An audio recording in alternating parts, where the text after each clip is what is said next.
नमस्कार, स्वागत है आप सभी का टीवी 24 एक्सप्रेस बिहार पर। मैं हूं आपके साथ सपना ठाकुर। नजर डालें इस वक्त की खास खबर पर।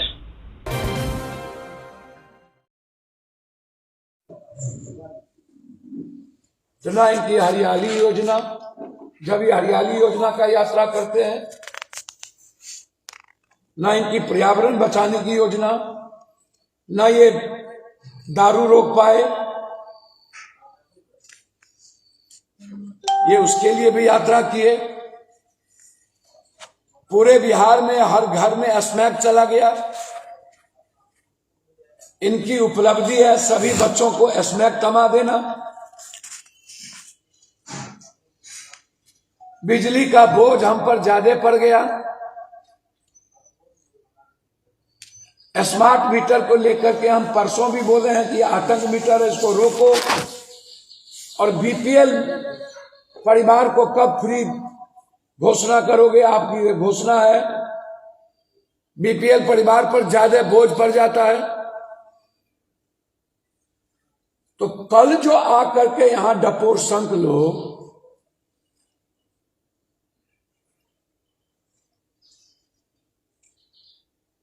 और कुछ लोग यहां कनगोजर बिना हड्डी और बिना पेंदी के लोटा,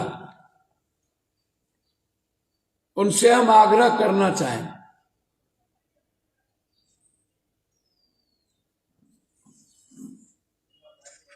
कि प्रधानमंत्री आवास योजना का क्या हुआ? मुख्यमंत्री आवास योजना अभी तक 30% भी नहीं हुई। क्या हुआ?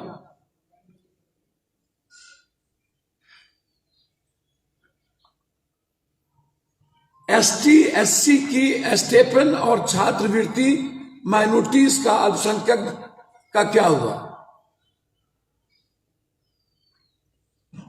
और क्या यह सरकार, मेरा सीधा आरोप है, सिर्फ हर क्वेश्चन आउट करने के लिए बनी थी? अभी तक 300 पेपर लीक हो चुके हैं। 300 एग्जामिनेशन। एसटी एससी माइनॉरिटीज को 8 लाख, ओबीसी को 12 लाख और जनरल को 18 लाख। यदि आपके पास पैसा है तो पहले आओ पहले पाओ। नौकरी बिहार सरकार या भारत में जनरल आदमी के बच्चे जो गरीब हैं वो नहीं कर सकते, क्योंकि उनके पास पैसा नहीं है। हर एग्जाम में ये लाठी चलाते हैं, हर एग्जाम में हमारे बच्चों को मारते हैं, हर एग्जाम में 2 दर्जन बच्चे का पैर टूटता है। मामला नॉर्मलाइजेशन का नहीं है, 1 डे और 1 टाइम एग्जामिनेशन का नहीं है। आप विभिन्न टाइम एक एग्जामिनेशन को, उसी सब्जेक्ट की उसी वैकेंसी को आप अलग अलग लेके अलग अलग क्वेश्चन आए करना बार बार। और उसके बाद 80,000 बच्चे हमारे सर्वर फेल होने के चलते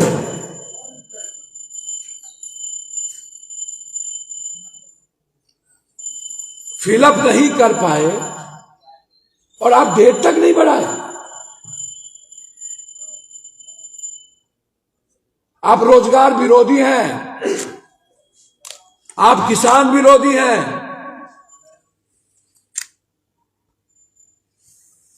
अपराध चरम पर है। जीरो टॉलरेंस का क्या हुआ नीतीश जी? भ्रष्टाचार दुनिया के सबसे ज्यादा कहीं है तो बिहार में है। इसके पदाधिकारी निरंकुश हैं, हिटलर की तरह इसके पदाधिकारी शासन करते हैं। अफसर राज है, अफसर राज, जनता का राज नहीं है। किसी जनप्रतिनिधियों का कोई सम्मान नहीं है। ऐसा तो हिटलर चंगेज खां के रीजन में नहीं हुआ, नेपोलियन के रीजन में नहीं हुआ।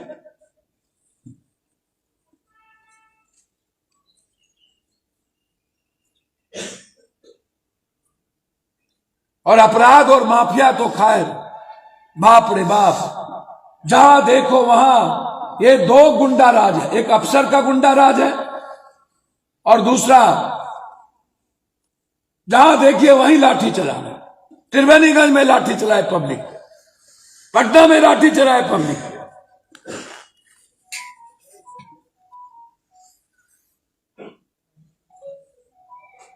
ये विकास गिनाता पूर्णिया में आके शुभ बाजा तो बाजा चलियो बाजा।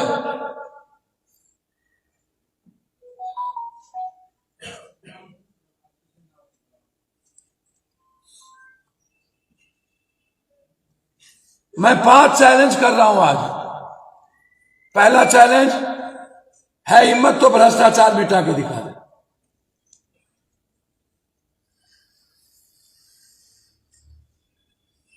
फर्स्ट। सेकेंड, विशेष राज्य का दर्जा दिखा दे और विशेष पैकेज लाके दिखा दे। यदि इतना ही इनको ताकत है विकास करने की तो सबसे पहले विशेष राज्य। तीसरा, यदि हिम्मत है नीतीश कुमार जी में तो छोड़ दीजिए पूर्णिया यूनिवर्सिटी सेंटर, मैं ले लूंगा। आप पटना यूनिवर्सिटी लाके दिखा दीजिए, मैं आपको चैलेंज करता हूं। केंद्रीय विश्वविद्यालय लाके दिखा, मेरा चैलेंज है आपको। हम आपका पैर धो के पिएंगे इस 25 के अंदर।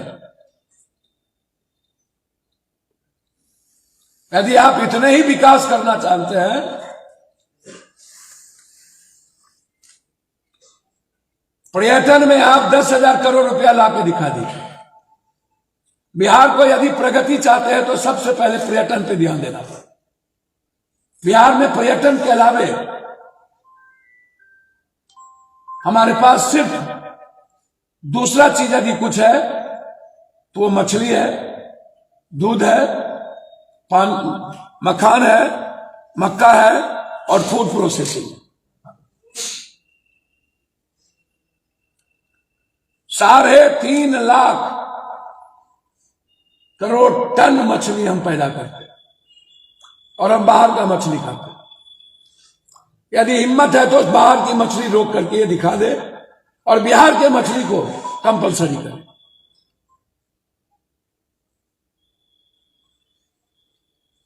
चैलेंज है मेरा।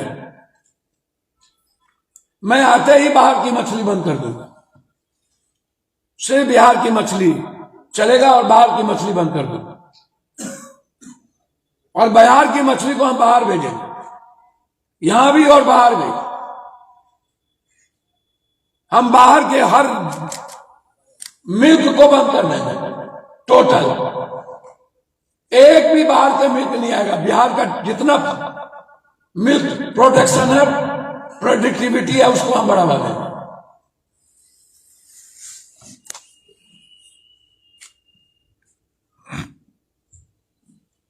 है हिम्मत आपको फूड प्रोसेसिंग पर फैक्ट्री लाने की? 2.3% पूंजी निवेश नहीं करने वाली 20 साल में सरकार बिहार प्रगति की बात करता है। दुनिया का सबसे अंतिम पौधान पर रहने वाले गरीबी रेखा में, एजुकेशन में और हेल्थ में सबसे ज्यादा बजट आपने दिया एजुकेशन को और हेल्थ को, सबसे ज्यादा लूट आपने उसी में किया। और इन बिहार में नहीं, इंडिया में सबसे निचले पौधान पर रहना। सबसे ज्यादा पलायन वर्ल्ड में हमारा बिहार करता है, पढ़ने में भी, कमाने मजदूरी में भी।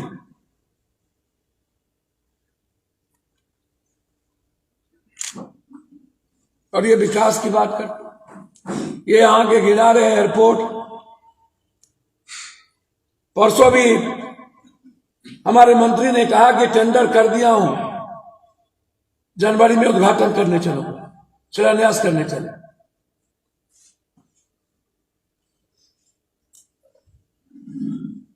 संजय झा जी का हम सम्मान करते हैं। आप अपने मंत्रिमंडल का एक बांध बताइए जिसका आपने पक्कीकरण किया। दूसरा, आप हमको बताइए, विशेष राज्य के लिए आप जब दिल्ली के कार्यकारी अध्यक्ष थे तो रैली निकाले थे, अध्यक्ष बने थे, क्या हुआ?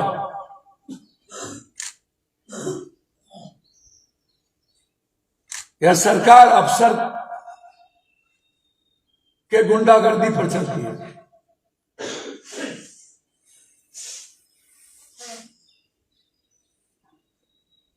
और माफियाओं के ताकत पे चलती है। यह नीतीश राज नहीं है, ये अफसर राज है। ये नीतीश राज नहीं है, अफसर राज है, मुख्य कानून।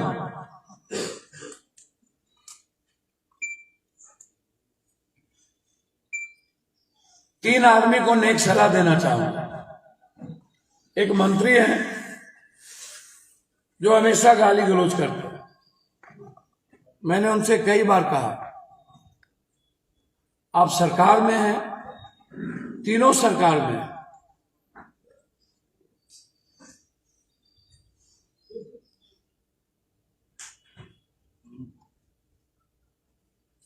और ये दोनों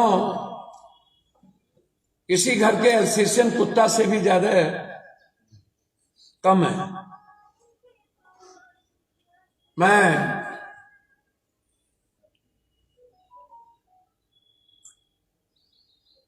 इन तीनों की मदद व्यक्तिगत पारिवारिक भी किया। मेरा उन तीनों के रास्ते से कोई लेना देना नहीं है। मेरा आग्रह दो ही है, छोटी सी आग्रह। आप में हिम्मत बहुत है, ताकत भी है, आपने बहुत लूट के कमा भी लिया है। आप लोगों के पास कई बीघा जगह जमीन थी वो भी लोगों को पता है, और आप किस गाड़ी पर चलते थे आज से 90 के दशक में, आपका खानदान वो भी सबको पता। और आप बैसाखी के सहारे कब कब चले हैं वो भी पता। और हमने तीनों को मदद की। एक प्रवक्ता जी को जो पटना बैठते हैं, जिनको राजद के प्रवक्ता इतना गाली देता है, वो इसलिए जवाब नहीं देते हैं कि वो उसी का जात है। अब मैं कोई जात तो हूं नहीं, तो अपने जात को तो वो दे नहीं सकते जवाब। कोई करम बाकी राजद का प्रवक्ता वो नहीं रखता, उसको एक जवाब नहीं दे। हम तीनों से आग्रह करेंगे, आप तीनों मिलकर सीबीआई इंक्वायरी कराएं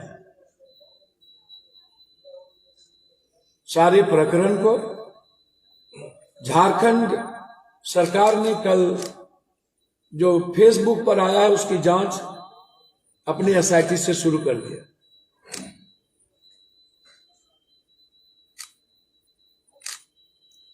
मेरा आग्रह है कि आप गाली गलौज ना करें। मैं नहीं चाहता हूं कि समाज का माहौल खराब हो। मैं जिस दिन निर्णय ले लूंगा, शायद आप मेरे एक प्यादे से भी लड़ने की औकात नहीं रखते। जिस दिन क्योंकि मैं उस दिन समाज में फिर क्वेश पैदा हो, और फिर बिहार में मैं नहीं चाहता हूं कि आपके बयान का जवाब दूं, नहीं तो जातीय उन्माद न पैदा हो। इसलिए मैं किसी भी परिस्थिति में आपसे हाथ जोड़ता हूं कि आप आलोचना कीजिए, तथ्य के साथ कीजिए, सत्य के साथ कीजिए। आपको पूरा अधिकार है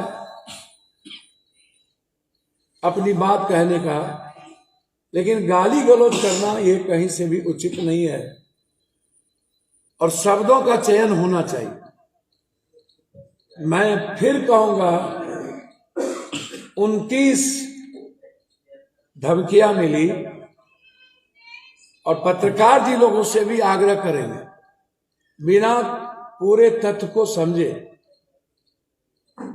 एक व्यक्ति की मुलाकात पटना के यूको पार्क में किसी से होती तो उसके पीछे कोई टेलीफोन तो होगा, दोनों के टेलीफोन का आदान प्रदान तो होगा, उनको बुलाए तो होंगे, या मिलने के बाद टेलीफोन से बातचीत तो किन्हीं की हुई होगी। आपको वह अपराधी कहता है कि मेरा टेलीफोन नंबर हमको याद नहीं। उनको टेलीफोन नंबर याद नहीं है, लेकिन इको पार्क में कोई मिले थे। कौन मिले, कैसे मिला, उस दिन का टेलीफोन नंबर उन दोनों का चेक होना चाहिए कि इको पार्क के नजदीक वो दोनों हैं या नहीं। दूसरी चीज, उस दोनों का टेलीफोन नंबर का कॉल डिटेल बताना चाहिए कि वो कॉल डिटेल में कभी वार्ता हुई या नहीं।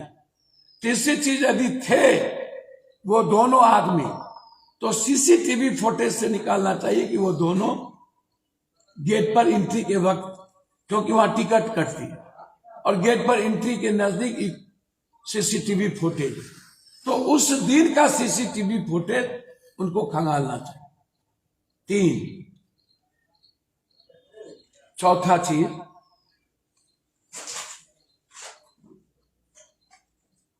धमकी का क्राइम का प्रसंग बाहर से बेल होना नहीं होता। आपने गलत तरीके से धमकी सीरियस मामला होता। मैंने उस दिन भी कहा कि हेमंत शाही को जब गोली लगी थी तो पुलिस ने कहा मजाक कर, और 2 घंटे के अंदर उनकी मृत्यु हो गई। तो सरकार ने हमारी जिंदगी के साथ भी हल्के किया, कमजोर किया और मजाक किया है। मेरे सम्मान के साथ मैं स्पीकर को चिट्ठी लिखा हूं और होम मिनिस्टर को, और प्रिविलेज भी लाने जा रहा हूं शुभ मंगल, और 3 आदमी को मैं मानहानि का नोटिस देने जा रहा हूं 10-10 करोड़, कि जिस तरीके से आधार हाई कोर्ट के द्वारा, और हाई कोर्ट में 3 बहस हो चुकी है इस प्रकरण की, अगले शुक्रवार को पूरी बहस होनी है, और हाई कोर्ट में मैं सीबीआई इंक्वायरी की मांग के लिए फाइल कर चुका। 3 व्यक्ति जिनका इस प्रकरण से कोई मतलब नहीं है, एक प्रवक्ता है, एक मिनिस्टर है और एक भाग्य के कारण कभी जनप्रतिनिधि बन गए। किस्मत साथ दिया होगा और हमारे ही लोगों के चलते वो जनप्रतिनिधि बन गए। तो उनकी असीम कृपा। ऐसे 3 लोगों पर मानहानि का मुकदमा करूंगा। लॉयर्स को मैंने सारे तथ्य दे दिए हैं। बहुत बहुत धन्यवाद। मैं अंत में सिर्फ इतना कहूंगा कि मुझे पूरे प्रकरण की जांच सीबीआई से हो या संसदीय कमेटी से हो और हाईकोर्ट के जज की मॉनिटरिंग। शुक्रिया।